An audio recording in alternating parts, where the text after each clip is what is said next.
Hi friends, അങ്ങനെ legal metrology inspector notification എത്തിയിരിക്കുകയാണ്. ഗസറ്റിൽ notification publish ചെയ്തിട്ടുണ്ട്. ഇന്ന് വൈകുന്നേരം തന്നെ നമ്മുടെ PSCയുടെ പ്രൊഫൈലിൽ ഈ പറഞ്ഞ legal metrology inspector notification active ആവും, നിങ്ങൾക്ക് അപ്ലൈ ചെയ്യാൻ പറ്റുന്നതാണ്. അപ്പോൾ ഇൻസ്പെക്ടർ ഓഫ് ലീഗൽ മെട്രോളജി എന്നുള്ളതാണ് നമ്മുടെ തസ്തികയുടെ പേര്. ലീഗൽ മെട്രോളജി ഡിപ്പാർട്ട്മെന്റിലേക്കാണ് നിയമനം. കാറ്റഗറി നമ്പർ ശ്രദ്ധിക്കുക, 613/2025 എന്നുള്ള കാറ്റഗറി നമ്പറിലാണ് ഈ നോട്ടിഫിക്കേഷൻ വന്നിട്ടുള്ളത്.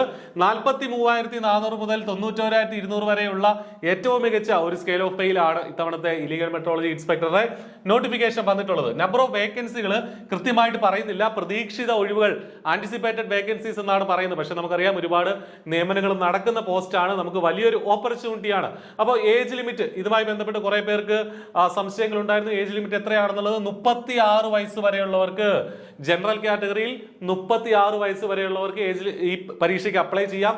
ഡേറ്റ് ഓഫ് ബർത്ത് ശ്രദ്ധിക്കുക, 2/1/1989 1/1/2007 ഇടയിൽ, അതായത് 1989 ജനുവരി 2 ഉൾപ്പെടെ ആ തീയതിക്ക് ശേഷം ജനിച്ച ആളുകൾക്ക് ഈ പരീക്ഷയ്ക്ക് അപ്ലൈ ചെയ്യാനായിട്ട് സാധിക്കും എന്നുള്ള കാര്യം മനസ്സിലാക്കുക. ഇനി എന്താണ് ക്വാളിഫിക്കേഷൻ?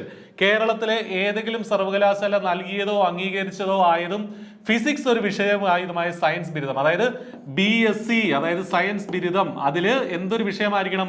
ഫിസിക്സ് പഠിച്ച BScക്കാർക്ക് ഇത് അപ്ലൈ ചെയ്യാനായിട്ട് പറ്റും. അതായത് BSc കെമിസ്ട്രി ആണ് നിങ്ങൾ പഠിച്ചതെങ്കിലും എന്തുണ്ട്, ഫിസിക്സ് നിങ്ങളുടെ വിഷയമായിരുന്നെങ്കിൽ നിങ്ങൾക്ക് ഇതിന് അപ്ലൈ ചെയ്യാൻ പറ്റും. അല്ലെങ്കിൽ കേരളത്തിൽ ഏതെങ്കിലും സർവകലാശാല നൽകിയതോ അംഗീകരിച്ചതോ ആയ BTech ബിരുദം, ഏതെങ്കിലും ഒരു BTech ബ്രാഞ്ചിൽ നിങ്ങൾക്ക് ഡിഗ്രി ഉണ്ടെങ്കിൽ ഈ പരീക്ഷയ്ക്ക് അപ്ലൈ ചെയ്യാൻ പറ്റും. BTech ഉള്ളവർക്ക് ഇതിന് അപ്ലൈ ചെയ്യാൻ പറ്റും. അല്ലെങ്കിൽ 3 വർഷത്തെ റെഗുലർ പഠനത്തിന് ശേഷം നേടിയ എഞ്ചിനീയറിംഗ് ഡിപ്ലോമ കൂടാതെ, അതായത് എന്താ പറഞ്ഞതെന്ന് വെച്ചാൽ നിങ്ങൾ engineering diploma 3 year polytechnic diploma കഴിഞ്ഞ് അതേ വിഷയത്തിൽ നിങ്ങൾക്ക് എക്സ്പീരിയൻസ് ഉണ്ടെങ്കിൽ, 3 വർഷത്തെ എക്സ്പീരിയൻസ് ഉണ്ടെങ്കിലും നിങ്ങൾക്ക് അപ്ലൈ ചെയ്യാൻ പറ്റും എന്നുള്ളതാണ്. ഉദാഹരണത്തിന് നിങ്ങൾ മെക്കാനിക്കൽ എഞ്ചിനീയറിംഗിൽ പോളിടെക്നിക് ഡിപ്ലോമ കഴിഞ്ഞതാണ്. ആ ഡിപ്ലോമ കഴിഞ്ഞ ശേഷം, ആ നിങ്ങളുടെ ക്വാളിഫിക്കേഷൻ നേടിയ ശേഷം മെക്കാനിക്കൽ എഞ്ചിനീയറിംഗിൽ തന്നെ നിങ്ങൾക്ക് എക്സ്പീരിയൻസ് ഉണ്ടെങ്കിൽ നിങ്ങൾക്ക് ഇതിന് അപ്ലൈ ചെയ്യാൻ പറ്റും. അപ്പോൾ ഇതാണ് ഇതിന്റെ ബേസിക് ക്വാളിഫിക്കേഷനിൽ സംശയമൊന്നും വേണ്ട. ഇവിടെ ഇക്വലന്റ് ഓർ ഹയർ ക്വാളിഫിക്കേഷൻ എന്നുള്ള രീതിയിൽ കുറച്ച് കാര്യങ്ങൾ പറഞ്ഞിട്ടുള്ളത് മറ്റൊന്നുമല്ല. കഴിഞ്ഞ തവണ ഇക്വലന്റ് ആയിട്ട് സ്വീകരിച്ച qualifications BSc physics and maths പഠിച്ചവരെ കഴിഞ്ഞ തവണ എടുത്തിട്ടുണ്ട്. BSc physics with applied electronics എന്ന ബ്രാഞ്ച് പഠിച്ചവരെ എടുത്തിട്ടുണ്ട്. അതുപോലെ MSc ഫിസിക്സ് പഠിച്ചവരെ എടുത്തിട്ടുണ്ട്. MSc ഇന്റഗ്രേറ്റഡ് ഫിസിക്സ് പഠിച്ചവരെ എടുത്തിട്ടുണ്ട്. അപ്പോൾ അതൊക്കെ നമുക്ക് അറിയാവുന്ന കാര്യമാണ്.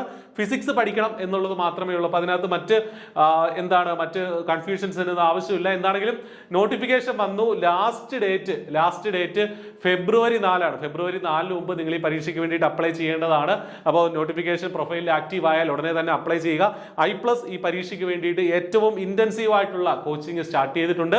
I+ന്റെ കോഴ്സിൽ ഇപ്പോൾ ഇയർ എൻഡിങ് ഓഫറോട് കൂടി തന്നെ നിങ്ങൾക്ക് ജോയിൻ ചെയ്യാം. അതിന് ഇനി 1-2 ദിവസം മാത്രമേ നിങ്ങൾക്ക് ഓപ്പർച്യൂണിറ്റി ഉള്ളൂ ഈ ഒരു ഓഫർ ഗ്രാബ് ചെയ്യാൻ. അപ്പോൾ കൃത്യമായിട്ട് പഠിക്കുക.